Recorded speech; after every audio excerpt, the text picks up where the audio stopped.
Service doctor Tapan Majumdar মহোদয়, professor doctor H P. Sharma, director medical education, doctor Anjan Das, director family welfare and preventive medicine, and joint director NHA Shri Arup Deb মহোদয়, এবং আমাদের মাঝে উপস্থিত আছেন the Calcutta homeopathic medical college and হসপিটালের সহযোগী অধ্যাপক ডাক্তার নবীন কুমার সিং। তাছাড়া এখানে কুমলুং পিআরআই ইনচার্জ গবেষণা আধিকারিক doctor Ratan Chandra Sil, the Calcutta homeopathic medical college and হসপিটালের অর্গান মেডিসিন বিভাগের লেকচারার ডক্টর সুপ্রিয় প্রামাণিক প্রমুখ, এবং এখানে যারা অন্যান্য ডিএইচএস এবং এনএচএম এর অফিসার্সরা আছেন, কর্মচারীরা আছেন, এবং হেলথ ওয়ার্কার্স এবং ডিস্টিংগুইশড গেস্ট, এবং যারা হোমিওপ্যাথিক ডক্টরসরা আছেন, অন্যান্য ডাক্তারবাবুরা এখানে উপস্থিত আছেন, মিডিয়া বন্ধুরা, সবাইকে আমি হার্দিক অভিনন্দন ও শুভেচ্ছা জানাচ্ছি। আমরা জানি, এখানে আমার পূর্ববর্তী বক্তারা অলরেডি বলেছেন, অনেক বিষয়ে এখানে আলোচনা রেখেছেন। ডক্টর স্যামুয়েল হ্যানিম্যান, যাকে বলা হয় founder of physician, and he earned his Doctor of Medicine degree in 1779. A German physician, আমরা সবাই জানি, এবং অল্টারনেটিভ মেডিসিন প্র্যাকটিস ওনার থেকেই শুরু হয়েছিল এই হোমিওপ্যাথি। থিমটা খুব ভালো, এবার বিষয়ে আলোচনা রেখেছে অধ্যয়ন, শিক্ষাদান এবং গবেষণা। হোমিওপ্যাথিক চিকিৎসা এর কিন্তু অনেক চ্যালেঞ্জেস আছে, অনেক দিন ধরে তার চ্যালেঞ্জ চলছে, এবং এই থিম যেটা বলা হয়েছে অধ্যয়ন, শিক্ষাদান, গবেষণা, অনেক সুচিন্তিতভাবে এই থিমটা এখানে রাখা হয়েছে।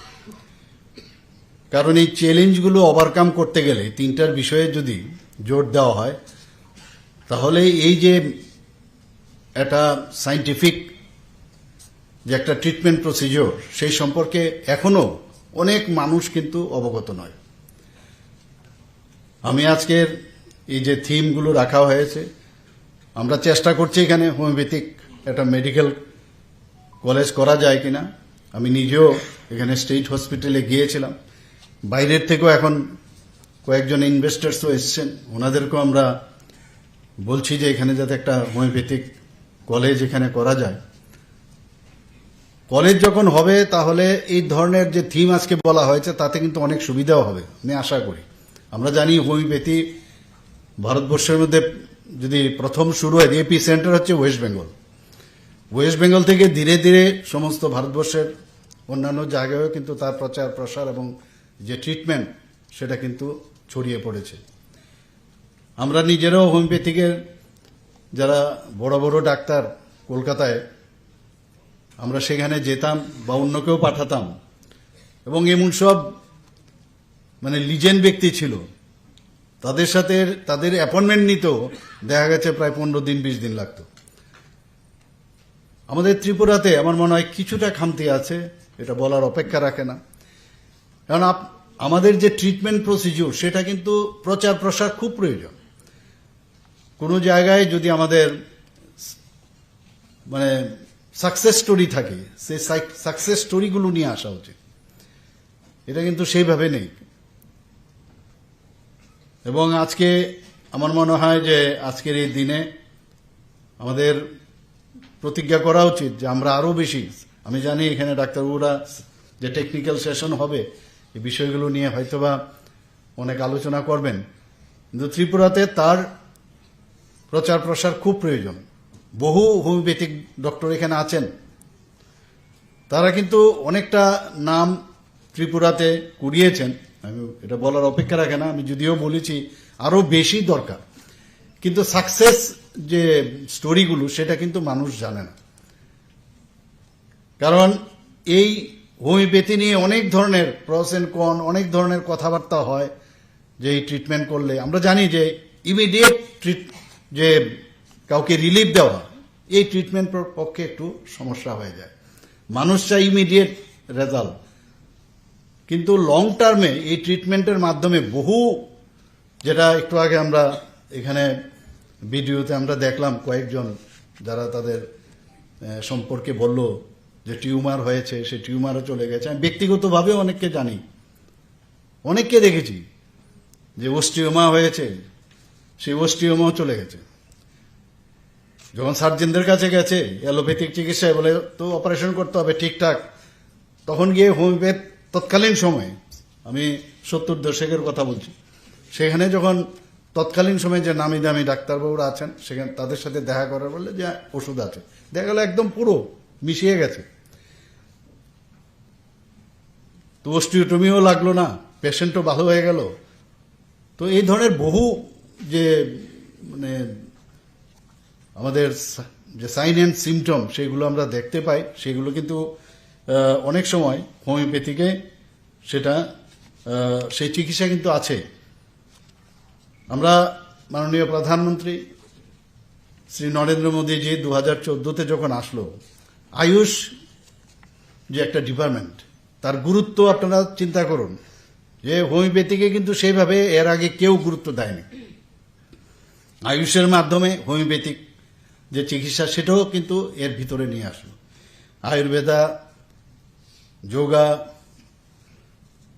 ইউনানি, সিদ্ধা এবং হোমিওপ্যাথি, 5টা যে আমাদের বিষয় আছে, সেটা এই ডিপার্টমেন্ট, এটা মিনিস্ট্রি মাননীয় প্রধানমন্ত্রীজির নেতৃত্বে, এবং সেটাকে শক্তিশালী করার জন্য অনেক চেষ্টা উনি করছেন। আমরাও রাজ্য সরকার আমরা সেইভাবে আমরা চেষ্টা করছি। এটা খুব ভালো। আমাদের যখন ডিএইচএস সাহেব বলছিলেন যে ইমিউন সিস্টেম, সেটা কিন্তু বাড়িয়ে দেওয়ার যে একটা সায়েন্স, এবং আমরা জানি যে এখান থেকে বিভিন্ন যেসব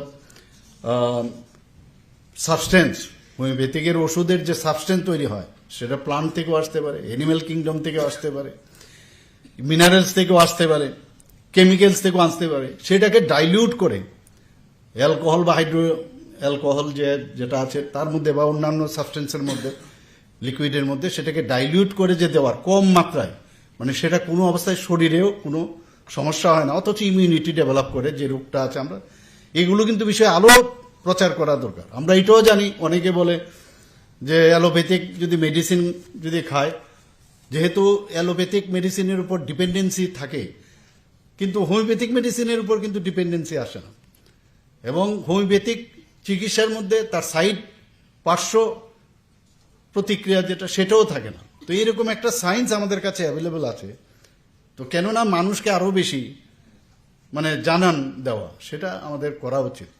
খালি গেলাম, খালি হসপিটালে বসলাম বা প্রাইভেট প্র্যাকটিস করলাম, পাশাপাশি এগুলো নিয়ে কিন্তু বেশি করে আলোচনা যদি না হয়, মানুষ কিন্তু জানতে পারবে না।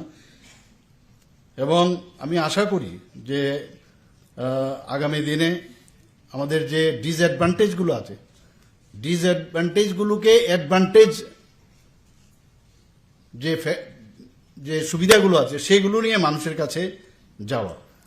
আমাদের আজকের আমাকে যেটা বলা হলো, প্রায় হোমিওপ্যাথিক মেডিকেল অফিসার ত্রিপুরাতে প্রায় 173 এখন পর্যন্ত আছে, বিভিন্ন হসপিটালে এখানে আছে, এবং এখানে HFW-তে 12 জন, NHM-এ 75, RBS-কে 62 এবং ন্যাশনাল আয়ুষ মিশনে 24।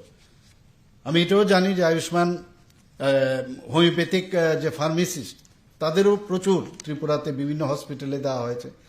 আমরা আশা করছি যে আগামী দিনে আরও হোমিওপ্যাথিক ডক্টর যারা আছেন বা যারা পাশ করে আসেন তাদেরকেও নিয়োগ করার আমরা চেষ্টা করছি। আমরা চেষ্টা মানে শুধু চেষ্টা না, আমরা সেটা আগামী দিন করব, সেটা আমি বলতে পারি।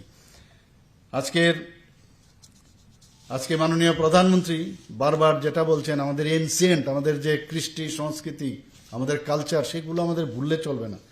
এবং এই ধরনের যে পুরনো যে চিকিৎসা পদ্ধতি, তার মধ্যে মানুষ আগে বেঁচে থাকতো, এর থেকে এখনের যে গড় আয়ু তার থেকেও বেশি আয়ু তৎকালীন সময়ে বেঁচেছে।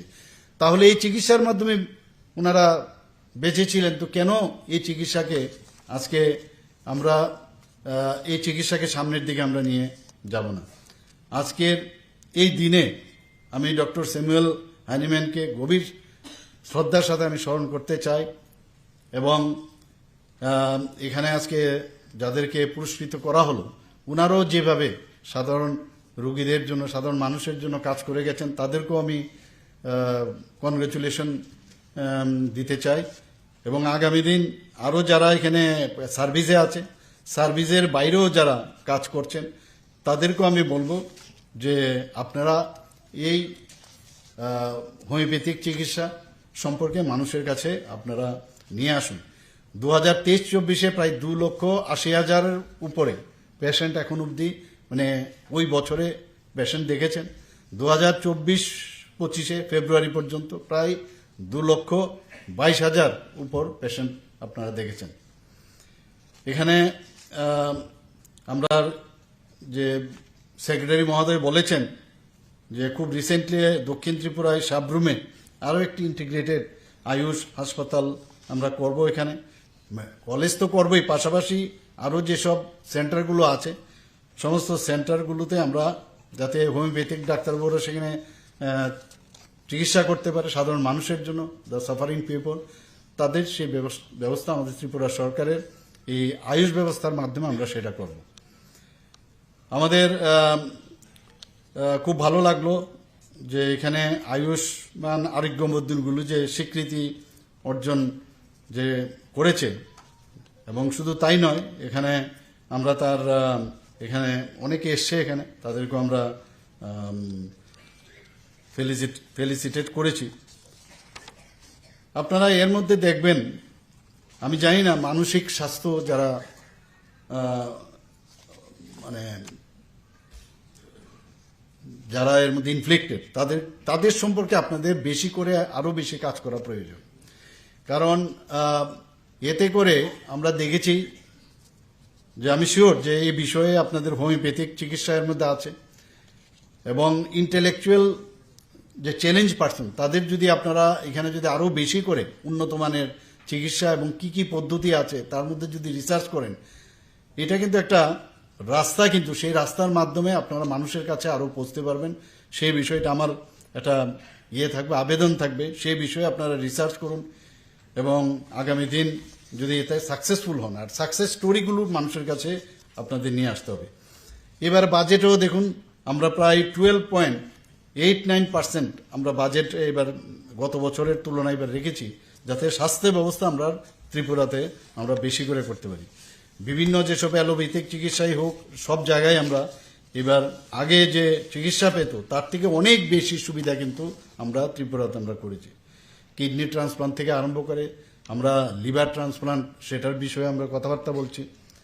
তো আমি আশা করি যে ত্রিপুরাতে এখন প্রায় 9টা সুপার স্পেশালিটিও আমরা আগরতলা গভর্নমেন্ট মেডিকেল কলেজে শুরু করেছি, ডেন্টাল কলেজ হয়েছে, নার্সিং কলেজ হয়েছে। তো সব দিকে ত্রিপুরাতে এখন স্বাস্থ্য ব্যবস্থা কিন্তু অনেক বেশি স্ট্রং।